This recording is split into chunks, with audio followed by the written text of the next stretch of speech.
Seja bem-vindo ao canal Aprovação Gratuita. Vamos iniciar agora um dos assuntos mais cobrados em provas de direito constitucional, os direitos e garantias fundamentais. Esse tema está presente em diversos concursos e envolve conceitos já explorados pelas bancas. Vamos abordar as gerações dos direitos fundamentais, as características desses direitos, a sua aplicabilidade e ainda falaremos um pouco sobre os tratados internacionais de direitos humanos e sobre o Tribunal Penal Internacional. Nesta primeira parte, construiremos a base necessária para compreender os direitos e garantias fundamentais da Constituição Federal. Então, vamos começar. Os direitos e garantias fundamentais estão previstos no título 2 da Constituição Federal. Esse título compreende os artigos 5º até o 17º. Temos direitos e deveres individuais e coletivos que estão previstos no artigo 5º. Esse artigo possui 79 incisos. Em seguida, vêm os direitos sociais, do artigo 6º até o artigo 11º. Na sequência, os direitos de nacionalidade nos artigos 12º e 13º. Os direitos políticos estão previstos nos artigos 14º até o 16º. E, por último, no artigo 17º, temos a disciplina dos partidos políticos. E antes de analisarmos as características dos direitos fundamentais e os dispositivos previstos na Constituição, é importante compreender como esses direitos evoluíram historicamente. Essa evolução deu origem à teoria das gerações ou dimensões dos direitos fundamentais. A primeira geração ou primeira dimensão está relacionada aos direitos de liberdade.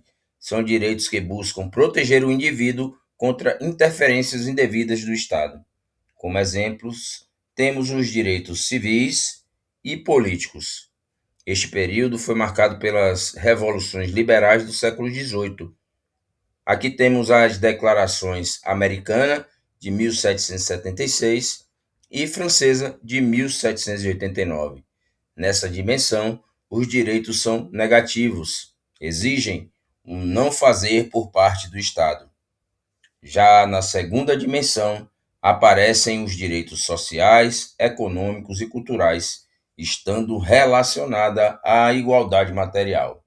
Essa dimensão de direitos foi impulsionada por eventos históricos como as revoluções trabalhista e industrial, o êxodo rural e as guerras mundiais. São direitos positivos, portanto, exigem uma atuação positiva do Estado, ofertando saúde, educação e trabalho. A terceira dimensão está ligada aos direitos difusos e transindividuais. São direitos relacionados à solidariedade. Nessa dimensão, podemos citar o direito ao meio ambiente equilibrado, proteção ao consumidor, direito à autodeterminação dos povos e o direito à paz. Já em relação à quarta dimensão, não existe consenso na doutrina. Para alguns autores, ela está relacionada à democracia, à informação e ao pluralismo. Já para outros autores, como Norberto Bobbio, envolve direitos relacionados aos avanços da engenharia genética e à proteção do patrimônio genético. Por fim, parte da doutrina moderna classifica o direito à paz como um direito fundamental de quinta dimensão. É importante lembrar que as três primeiras dimensões são as mais consolidadas e as mais cobradas em provas. Agora vamos analisar as principais características dos direitos fundamentais. E a primeira delas é a historicidade. Os direitos fundamentais não surgiram todos ao mesmo tempo. Eles foram conquistados gradualmente ao longo da história, acompanhando as transformações sociais. Outra característica é a universalidade. Os direitos fundamentais possuem como objetivo proteger todas as pessoas, tendo como fundamento a dignidade humana.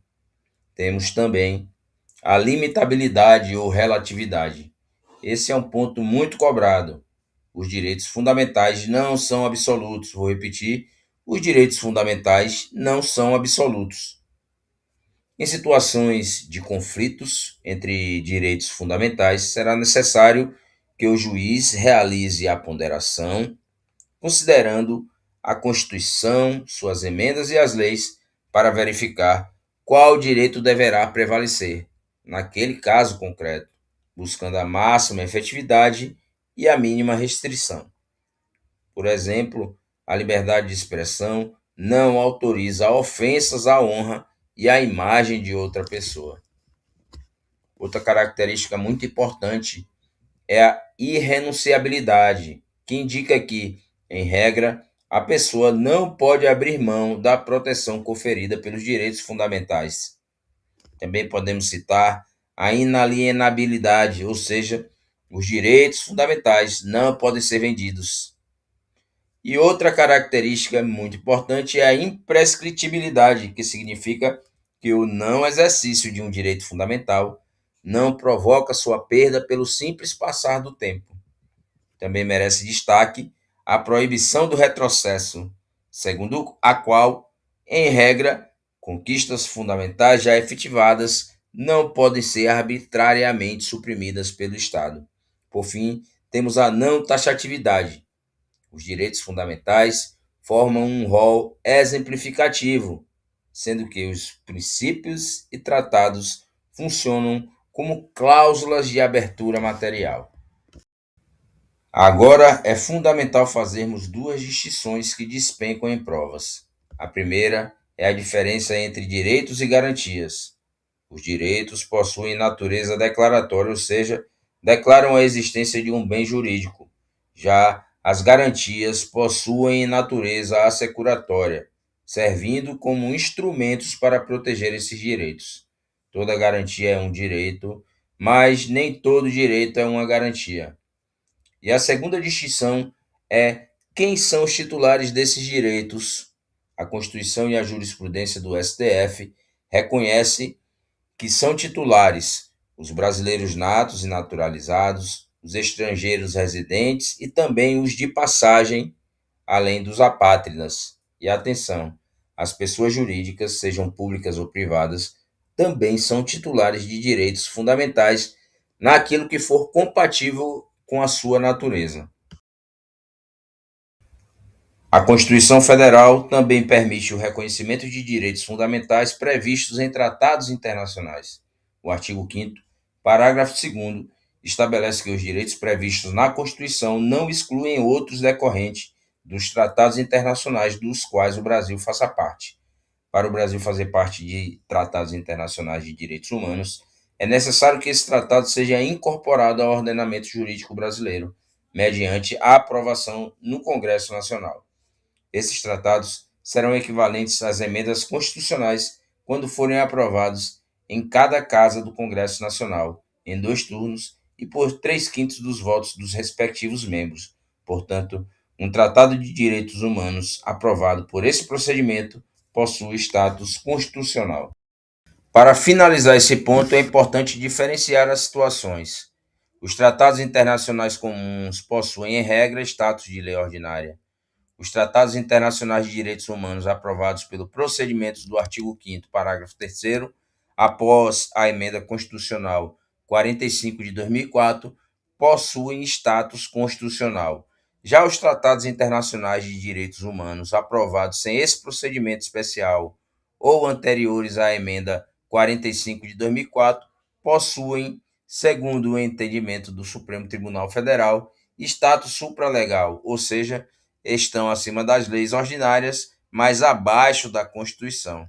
Outro ponto importante está relacionado à aplicabilidade dos direitos fundamentais. O artigo 5º, parágrafo 1º da Constituição dispõe que as normas definidoras dos direitos e garantias fundamentais têm aplicação imediata. Isso significa que os direitos fundamentais possuem força normativa e devem produzir efeitos desde a promulgação da Constituição, ou seja, possuem eficácia jurídica direta, aplicabilidade imediata e vinculante. Mas atenção, a aplicação imediata não significa que todos os direitos fundamentais possuem eficácia plena. São conceitos diferentes. Então, podemos dizer que a eficácia social dos direitos fundamentais pode ser plena, contida ou limitada. Algumas normas possuem aplicação imediata, mas dependem de regulamentação para alcançar sua completa efetividade. Essa diferença é bastante explorada pelas bancas. Sobre o Tribunal Penal Internacional, o artigo 5º, parágrafo 4º, estabelece que o Brasil se submete à jurisdição de Tribunal Penal Internacional, a cuja criação tenha manifestado adesão. Essa previsão demonstra a preocupação da Constituição brasileira com a proteção internacional dos direitos humanos. É importante notar que o Tribunal Penal Internacional não integra a estrutura do Poder Judiciário. Ele possui competência para julgar crimes internacionais graves, como genocídio e crimes de guerra, respeitando o princípio da complementariedade e a soberania nacional, atuando apenas quando os estados não puderem ou não quiserem exercer a sua jurisdição penal. Antes de encerrarmos, vamos resolver uma questão do ano de 2025 da Banca FCC sobre tratados internacionais de direitos humanos. Essa é uma questão bastante direta, mas exige conhecer exatamente o procedimento do artigo 5º, parágrafo 3º. Pause o vídeo e tente resolver antes de analisarmos as alternativas. A questão pergunta qual alternativa está de acordo com a Constituição em relação aos tratados sobre os direitos humanos. A alternativa A, o erro está em dizer 3 turnos e 2/5, onde o correto seriam 2 turnos e 3/5. A alternativa B é exatamente o que está previsto no parágrafo 3º do artigo 5º da Constituição. Então, aqui é o gabarito da questão. A próxima alternativa erra ao afirmar que os tratados de direitos humanos não poderão ser equivalentes às emendas constitucionais. Já a alternativa D erra porque afirma que não há necessidade do Congresso Nacional aprovar os tratados sobre direitos humanos. Como já sabemos, é essencial para a incorporação do tratado ao ordenamento jurídico brasileiro a aprovação do Congresso Nacional. Por fim, o erro da alternativa E está em afirmar que os tratados de direitos humanos aprovados em cada casa do Congresso em 2 turnos por 3/5 de seus membros será equivalente às leis infraconstitucionais. Como acabamos de ver, esses tratados terão status de emendas constitucionais se forem aprovados após a emenda 45 de 2004. Encerramos aqui a primeira parte dos direitos e garantias fundamentais. Nesta aula, construímos a base do artigo 5º da Constituição Federal, estudando suas dimensões, características, aplicabilidade, os tratados internacionais de direitos humanos e o Tribunal Penal Internacional. Se esse vídeo te ajudou de alguma forma, dê um joinha e se inscreva no canal. No próximo vídeo, faremos a segunda parte dos direitos e garantias fundamentais. Então, até o próximo vídeo.